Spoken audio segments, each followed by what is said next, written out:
वित्त मंत्री निर्मला सीतारमण की ओर से बजट पेश किए हुए 24 घंटे से ज्यादा का वक्त बीत गया है। बजट के तमाम पहलुओं पर पक्ष और विपक्ष के रिएक्शन भी सामने आ गए हैं। खुद प्रधानमंत्री मोदी भी इस बजट को ऐतिहासिक बता चुके हैं।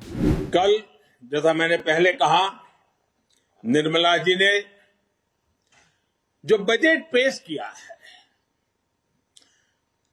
बाय एंड लार्ज हम देखें, पॉलिटिकल एंगल अगर हम छोड़ दें तो जो आर्थिक विषय के लोग हैं, समाज जीवन के लोग हैं, अखबारों में भी देखेंगे, कल टीवी चैनलों की डिबेट में देखेंगे, बजट का बहुत स्वागत हुआ है, बहुत सराहना हुई है। लेकिन इस बजट से आम आदमी और खास तौर से मध्यम वर्ग नाराज है, क्योंकि उसे टैक्स में छूट नहीं मिली।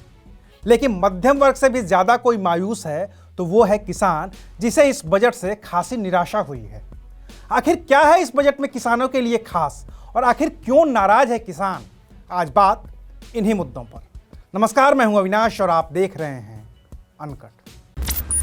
पहले बात बजट में किसानों के लिए किए गए प्रावधान की कि आखिर वित्त मंत्री ने इस बार किसानों को दिया क्या है।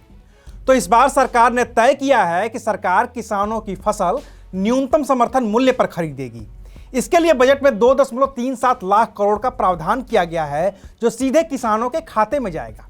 इसके अलावा किसानों को किसान सम्मान निधि के 6,000 रुपए सालाना मिलते रहेंगे, जिसके लिए 68,000 करोड़ रुपए का प्रावधान सरकार की ओर से किया गया है। इसके अलावा कृषि मंत्रालय के लिए 1.24 लाख करोड़ रुपए दिए गए हैं, जिसमें किसानों के लिए तमाम योजनाएं शुरू करने की बात कही गई है। उदाहरण के तौर पर फसलों की निगरानी के लिए ड्रोन तकनीक विकसित की जाएगी, गंगा किनारे प्राकृतिक खेती की जाएगी, नाबार्ड के जरिए एग्रीकल्चर स्टार्टअप्स को फंडिंग की जाएगी, वगैरह वगैरह वगैरह। एग्रीकल्चर मिनिस्ट्री को अगर हम देखें तो पिछले बार कृषि मंत्रालय का बजट 1,23,000 करोड़ था, इस बार 1,32,000 करोड़ रुपए है। इस बजट में गांव, गरीब, किसान, दलित, महिला, नौजवान सबका ध्यान रखा गया है।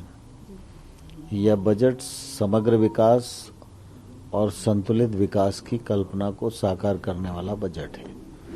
लेकिन गौर से देखें और पिछले साल के बजट से इस बार के कृषि बजट की तुलना करें तो साफ दिखता है कि किसानों को वो फायदा नहीं मिला, या किसानों के लिए वो घोषणाएं नहीं हुई जिसकी उम्मीद किसान लंबे समय से कर रहे थे। बजट में यह है कि कहने को बजट है कि वो है, लेकिन बजट पूर्ण रूप से जो नॉर्मल होता है कि एक बजट देना है, हमको कहना है तो कहने के लिए ठीक है। हमने देखा भाई 2 लाख करोड़ रुपए की खरीद होगी, भाई पिछले साल कितनी करी थी आप वो बता दो, उससे कितना आपने बजट में बढ़ाया और वो किस प्रावधान में जाएगा। पिछला साल किसानों के आंदोलन का साल था, जिसका मकसद 3 नए कृषि कानूनों को वापस लेना और न्यूनतम समर्थन मूल्य पर कानून बनाना था। लेकिन न्यूनतम समर्थन मूल्य पर कोई कानून नहीं बना। इसके अलावा कोरोना को देखते हुए यह भी उम्मीद की जा रही थी कि किसान सम्मान निधि में बढ़ोतरी होगी, लेकिन उसमें भी किसी तरह की कोई बढ़ोतरी नहीं हुई। पिछले साल भी 2-2 हजार रुपए की 3 किस्तें किसानों के खाते में डाली गई थीं, और इस बार के लिए भी बजट में उतना ही प्रावधान है। किसान सम्मान निधि में इतना भर हुआ है कि साल 2021-22 के लिए किसान सम्मान निधि 65,000 करोड़ रुपए हुआ करती थी, जिसे संशोधित करके 67,500 करोड़ किया गया, और अब इस बजट में महज 500 करोड़ रुपए की बढ़ोतरी करके उसे 68,000 करोड़ रुपए किया गया है। किसान फसलों में जिस कीटनाशक का इस्तेमाल करता है उस पर 18% की जीएसटी लगती है। उम्मीद थी कि कीटनाशकों से जीएसटी या तो हटा दी जाएगी या फिर उसे कम करके 5% पर लाया जाएगा, लेकिन यह भी नहीं हुआ। इसके अलावा किसानों का जो सबसे बड़ा नुकसान हुआ है वो हुआ है फसल बीमा योजना के लिए दिए गए पैसे में।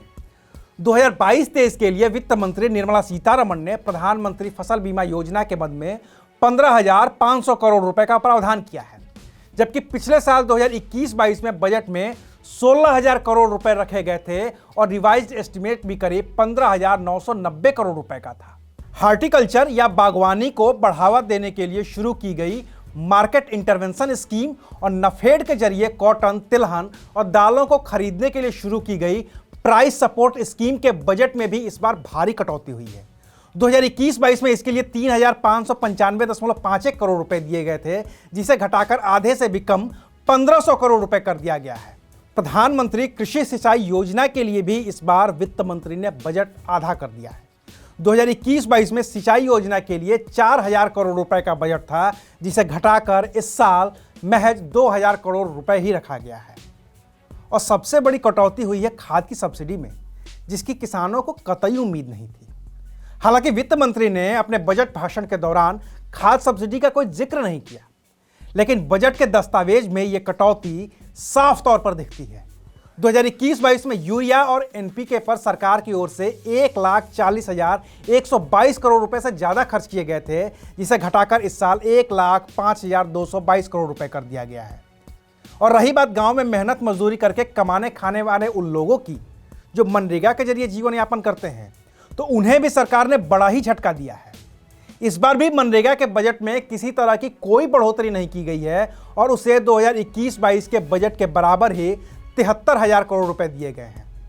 एक अच्छी बात यह है कि सरकार ने कहा है कि 80 लाख गरीबों के लिए नए घर बनाए जाएंगे, लेकिन शायद वित्त मंत्री ये बताते बताते भूल गई कि खुद प्रधानमंत्री नरेंद्र मोदी ने कहा था कि 2022 तक सबको घर मिल जाएगा, और ऐसे में 2022 के बजट में भी 80 लाख घरों को बनाने की बात कहना इस बात की स्वीकारोक्ति है कि अब भी सबके लिए घर बनाने का लक्ष्य पूरा नहीं हो पाया है।